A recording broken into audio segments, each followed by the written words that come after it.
Саламатсыздар ма балалар? Бүгін 8 сәуір ана тілі сабағы заттың атын білдіретін сөздер тақырыбы бойынша бүгін сабағымызды жалғастырамыз. Барлығымыз келіп мұнда шаттық шеңберіне шығамыз.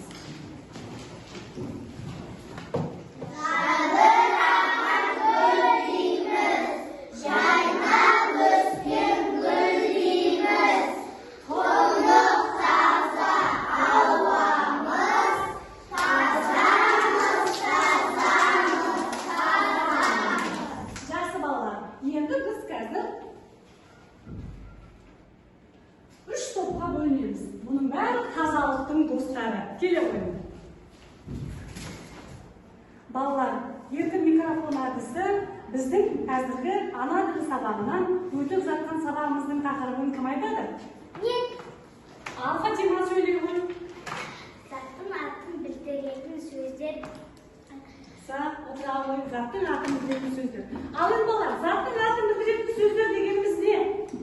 Нұрсар? Кім, кімдер, не, нелер деген сұрақтар қойылады. Жақсы, Нұрсар қазір сұрақтарын айтты. Балалар, өтілген сабақ бойынша біз еске түсіріп өтеміз. Білеміз, зат есімнің сұрақтары кім, не? Қазір мына менің ізім деген ойынды ойнаймыз. Осы ізбен жүріп отырып, кім шығады? Жаңылмай айтып шығу керек. Бірінші, заттың атын білдіретін сөз не деген сұраққа жауап беретін сөздерді кім айтып шығады? Келе ғой. Ал Гүлсұлтан келе ғой. Ат, барыс, жолбарыс, аю, Жақсы. тақта, стол, парта, Жақсы. аяқ киім, үстел, Жақсы. ботинка, Бәтеңке. қарандаш, өшіргіш. Өте тамаша. Қошемет көрсетеміз балалар. Енді кім деген сұраққа жауап беретін сөздерге менің ізім дегеннен кім шығады? Алина келші. Мен тоқтамай айтып беремін дейтін адам бар ма? Сөйле. Кім деген сұраққа жауап береді? Дәрігер, ғарышкер, сатушы, мұғалім, оқушы, қыз, бала, адам, тігінші, суретші, Жарайсың, Алина. биші, әнші. Жарайсың, керемет, Алина. Өте тамаша. Бүгін біз жаңа сабақ бастаймыз. Бүгін өтетін сабағымыздың тақырыбы сол заттың атын білдіретін сөздер қолыңды жу деген өлең. Бүгін өтетін сабағымыздың мақсаты өлең мазмұны бойынша сұрақтарға жауап беру. Сұрақ қою арқылы заттың атын білдіретін сөздерді табу. Жазу жолын, жолақтарды, жолдың жоғарғы және төменгі сызықтарын сақтап, көркем етіп жазу. Қолыңды жу өлеңі бірінен оқиын, сіздер тыңдаңыздар. Қолға сабын алып, мөлдір суға салып, жуу керек жиі, ақ көбікке малып. Жасыл, қызыл, ағын, қолдана бер бәрін. Жуынғанда дайын, қолда тұрсын сабын. Қиын емес бұл да, тазалық бар мұнда. Таңда, түсте, кеште, қол жуудан тым бар.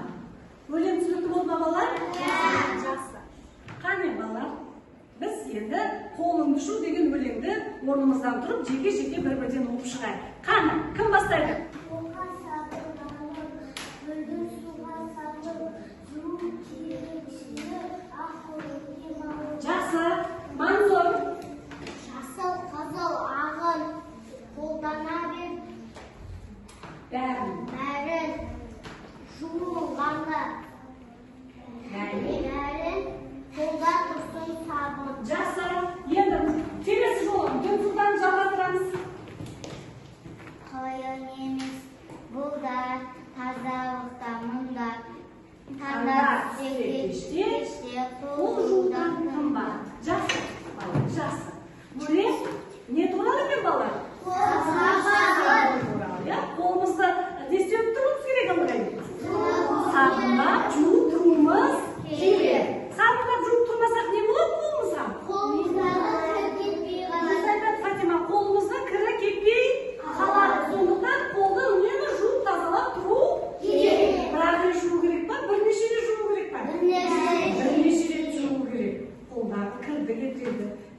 қолдағы микробтарды кетіреді. Жақсы. Балаларымыз осы қолыңды жу деген өлеңді қазір ән сабағынан үйренген әні бойынша айтып шығамыз. Қолыңа үйге барып сағынген жақсылар жолайды. Қолға сабын алып, өзі суға салып, шу кережеге, ақ көйлектен алып, жасыл қызыл алып, қолда мәңгілерім, шуынан берейім, қолда тұрсын сабын. Қиын емессің да, тазалық бар мұнда, қандай түссе ол жолдардың да. Жақсы балалар, әнді өте тамаша орындап шықтыңдар. Енді тыңдалым бойынша мынандай сұрақтар туындап тұр. Ал балалар, кім айтады? Менің сұрағыма жауапты. Өлең не туралы? Фатима? Өлең сабын туралы. Өте тамаша. Тағы не жайында айтады бұл өлеңдерден Султан? Сабынмен жиі жуып тұру керек. Өте дұрыс. Қолды сабынмен үнемі жиі жуып тұру керек. Ал енді тазалықты үнемі сақтау үшін не істеу керек? Нұрсат? Үнемі қолды жуып тұру керек. Немен жуып тұру керек? Сабынмен. Сабынмен жуып тұру керек. Жақсы отыра. Өздерің қолдарыңды жуасыңдар ма үйде? Иә. Осы өлең бойынша заттың атын білдіретін сөздерді тап етті. Қане, кім табады? Еркен бар? Сабын, су, тазалық, қол. Жақсы, отыра. Дәптерден жұмыс жасаңыз балалар. 62-ші сабақта мөлдір және көмік деген сөздерді көркем етіп жазып шығамыз. Қане, дәптерімізді ашамыз, жұмыс жасамыз. Енді осы 62-ші сабақта балалар екінші жаттығу бар. Бұл жұмбақ. Қане, кім маған жұмбақты оқып береді? Әлия? Жуған киім тазарып, өзі қалды тым ар. Жақсы уақытын шешуін не деп ойлайсыңдар балалар? Сабын. Жуа, сабын не істеп кетеді? Кішірейіп кетеді. Арып деген кішірейіп деген мағынаны білдіреді. Бұл жұмбақтың шешуі сабын. Қазір дәптерімізді ашып, осы екінші жаттығуды әдемілеп жазып аламыз. Балалар, біздің келесі жұмысымыз үшінші жаттығу. Көркем жаз деді. Қане, мына жердегі сөздерді маған кім оқып береді? Маған мына жердегі сөздерді Фатима оқиды. Су, сабын, сүлгі, Қара. Айна. Жақсы. Су деген сөзге кім сұрақ қояды? Су. Жансұлтан? Не су? Жақсы. Сабын. Не? Ерхан? Не сабын? Не? Не сабын? Жақсы. Тағы қандай сөздер екен? Заттың атын білдіретін сөздер. Бір сөзбен не деп айтуға болады оларда? Тазалықтың достары. Жақсы. Балалар, біз енді сергіту сәтін жасалайық, орындарына тұра қойыңдар.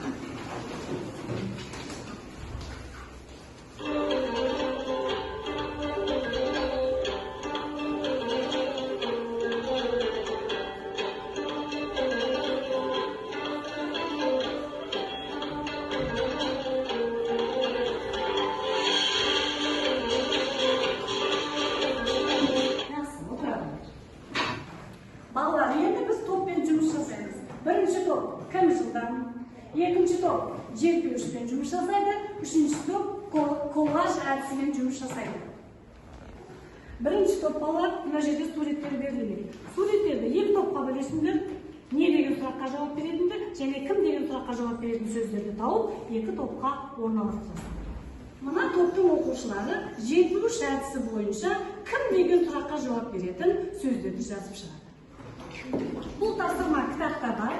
Сурет атауларының алғашқы әріптерінен сөз құрап жазасың. Ал балалар, үшінші топ дайын екен, тақтаға кім келеді? Қандай сөз шықты? Келе ғой, Фатима. Жақсы. Осы сөзге сұрақ қойып берші. Не тазалық? Жақсы, отырамын. Қалайшы балалар, мына топты қалай жауап берді? Жарайсыңдар. Жақсы, жақсы. Бірінші топтың жұмысымен танысып алайық. Ал, Әлия сөйлес. Инелер, телевизор, сағат, телефон. Жақсы. Кім деген сұраққа жауап беретіндер? Айгерім. Кім мұғалім, кім сатушы, кім дәрігер. Өте тамаша, жарайсың. Ал енді бірінші топты бағалап жүрейікші. Жарайсыңдар, болды. Енді біз екінші топтың жеткізуші әдісімен орындаған тапсырмасын тыңдаймыз. Бастайық. Кім?